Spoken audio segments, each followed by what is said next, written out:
Nos jeunes ne vont pas bien. Nos jeunes ne vont pas bien. Il faut avoir le courage de le dire. Beaucoup de jeunes ne vont pas bien. Pas seulement à cause des examens, pas seulement à cause des hormones, mais à cause d'un environnement mentalement exigeant que nous sous-estimons. Aujourd'hui, un adolescent vit dans une stimulation permanente. Notifications, comparaison, pression sociale, exposition constante. Le cerveau d'un jeune est encore en construction. Il apprend à gérer ses émotions. Il apprend à réguler le stress. Il apprend à construire son identité. Et pourtant, nous l'exposons à un monde qui exige déjà une maturité émotionnelle d'adulte.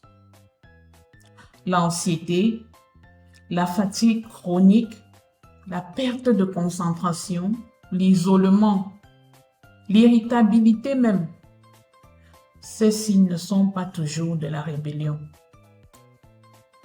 Parfois, ce sont des signaux d'alarme. La santé mentale des jeunes n'est pas un sujet secondaire. C'est une urgence silencieuse. Mais parlons aussi de responsabilité. Les parents ne sont pas des ennemis. Les éducateurs ne sont pas des adversaires. Mais nous devons reconnaître une chose.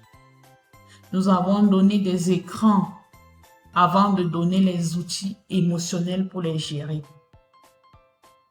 Nous avons offert l'accès sans toujours offrir l'accompagnement. Être parent aujourd'hui, ce n'est plus seulement nourrir, loger et scolariser. Non. C'est comprendre le monde numérique. C'est dialoguer sans juger. C'est observer sans espionner.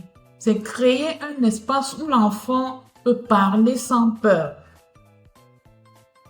Ah oui. Donc, être éducateur aussi aujourd'hui, ce n'est plus seulement enseigner des matières. C'est voir au-delà des notes. C'est reconnaître qu'un élève silencieux peut être en détresse. C'est intégrer la résilience émotionnelle dans l'éducation. La santé mentale des jeunes n'est pas qu'une affaire individuelle. C'est une responsabilité collective. C'est une responsabilité collective. Nous devons apprendre à reconnaître les signes, chercher des espaces de dialogue, limiter limiter la surstimulation, oui. Éduquer à la gestion des émotions, enseigner une utilisation consciente du numérique. Un jeune soutenu développe de la résilience. Un jeune ignoré développe du repli. Un jeune écouté développe de la confiance. Un jeune minimisé développe du silence.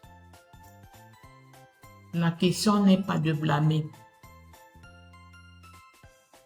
La question est, sommes-nous prêts à évoluer avec eux? Est-ce que nous sommes prêts à évoluer avec ces enfants, ces jeunes? Parce que nos enfants ne demandent pas des parents parfaits. Ils demandent des adultes présents. Ils demandent des éducateurs attentifs. Ils demandent qu'on prenne soin de leur santé mentale au sérieux. Car protéger leur esprit aujourd'hui, c'est protéger leur avenir de demain. Cyber Innovation Foundation, guérir les blessures numériques, un droit pour tous. Faire un don peut sauver un enfant, peut sauver toute une famille. N'hésitez pas à faire des dons, n'hésitez pas à partager. encouragez-nous, mettons-nous ensemble, éduquons nos enfants et éduquons-nous aussi. Rejoignez le mouvement, chers jeunes, chères mamans, chers parents. Ensemble, nous allons construire un monde digital sans maladie mentale.